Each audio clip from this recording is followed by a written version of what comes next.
అందరికీ సలాంలు. ప్రధానంగా ఈరోజు అంటే ఏ విషయాలు చర్చకు వస్తాయి, అసలు ఏం మాట్లాడుతున్నారు, ప్రతి ఒక్కరి గుండెల్లో వాస్తవంగా రగులుతున్నటువంటి ఆవేదన, బాధ అసలు ఏంటిది అనే విషయాలు తెలుసుకోవడానికి నేను ప్రధానంగా వచ్చాను. 14 అంటే ఈ 11 సంవత్సరాల తెలంగాణలో ముఖ్యంగా ఎందుకోసం మనం మౌనంగా ఉన్నాము, ఎందుకోసం ఒక తాత్సారం జరిగింది, అసలు భయపడ్డమా, మళ్ళీ తెలంగాణ కోసం పోరాడడం లేదా ఆకాంక్షల కోసం మళ్ళీ ప్రజల వద్దకు పోవడం కోసము ఈ ముఖం లేక చాటేసామా, అసలు ఏం జరుగుతుంది, వాస్తవానికి అవగాహన లేకుండా గడుపుతున్నామా? ఇందులో చాలా సంశయాలు, చాలా అనేకమైనటువంటి ప్రశ్నలు నాకు వస్తున్న సందర్భం.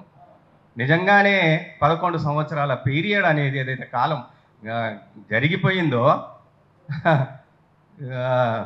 చాలా దారుణమైనటువంటి కాలంని మనం బతుకుతూ గడుపుతున్నాం.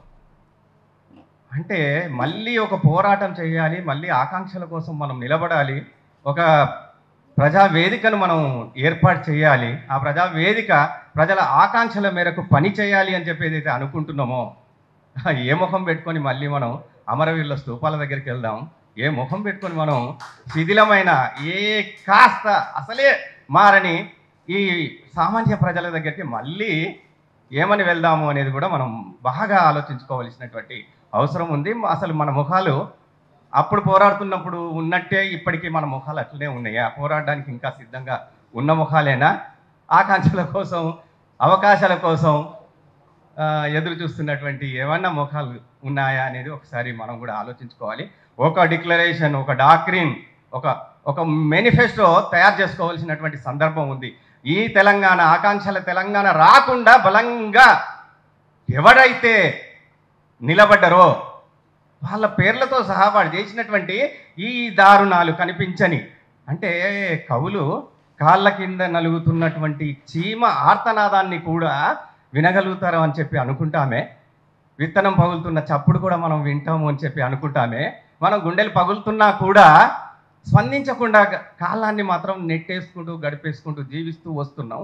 ఈ సందర్భం మాత్రం పోరాటానికి ఇక నుంచి మీతో పాటుగా నేను ఉంటాను అని చెప్పి తెలంగాణ ఆత్మగౌరవ సభకు నేను చెప్పడానికి వచ్చాను. వీరులారా, ఉద్యమకారులారా, ఒక మంచి ఆలోచన, అంటే కేవలం అవకాశాల కోసం కాదు మనం మాట్లాడాల్సింది. మన తరం గడిచిపోయింది అని కూడా మాట్లాడుకోవాల్సిన అవసరం లేదు. ఈ తరంలో మనం ఉన్నామో, ఈ తరం వచ్చే తరాల కోసం మనం ఏ ఆశయాల కోసము మనం ఒక ఆలోచన చేస్తున్నామో, ఒక కళాకారులుగా, ఒక మేధోజీవులుగా, ఒక జర్నలిస్టులుగా ప్రజల కోసం నిరంతరం ఆలోచిస్తున్నామన్న ఒక భావజాలంతో ఉండి మరి చేయాల్సినటువంటి ఒక అవసరాన్ని ఒక పుస్తకంగా, ఒక ఆలోచన రూపకంగా, అది ఎన్ని వందల పేజీలైనా సరే, మిత్రుడు ఒక్కడు గట్టిగా చేసిండు విను తెలంగాణ.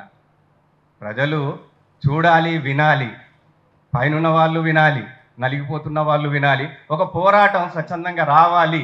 బహుశా మీరే స్ఫూర్తి అన్న, ఖచ్చితంగా వినిపించాల్సినటువంటి తెలంగాణ మనం ఎవరికి వినిపించాలి, ఎవరిని దింపాలి, ఎవరిని నడిపించాలి, ఎవరి కోసం పోరాడాలి అనేది చాలా స్పష్టంగా, ముఖ్యంగా పతనమైనటువంటి తెలంగాణకి ప్రధాన కారకులు ఎవరో ప్రజలందరికీ గొంతెత్తి మనం చెప్పాల్సినటువంటి ఒక అవసరం అయితే ఇప్పుడు ఉంది.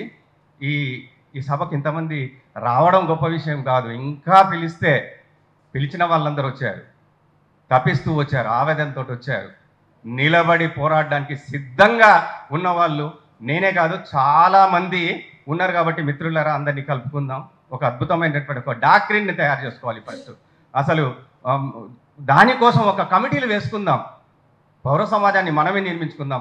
కందుకూరి రమేష్ అన్న అన్నట్టు మనమే నిర్మించుకుంటూ పోదాం, మనమే ఒక ప్రత్యామ్నాయ వేదికలను సృష్టిస్తూ వాడికి సమాంతరంగా పనిచేస్తూ ప్రజాస్వామ్యబద్ధంగా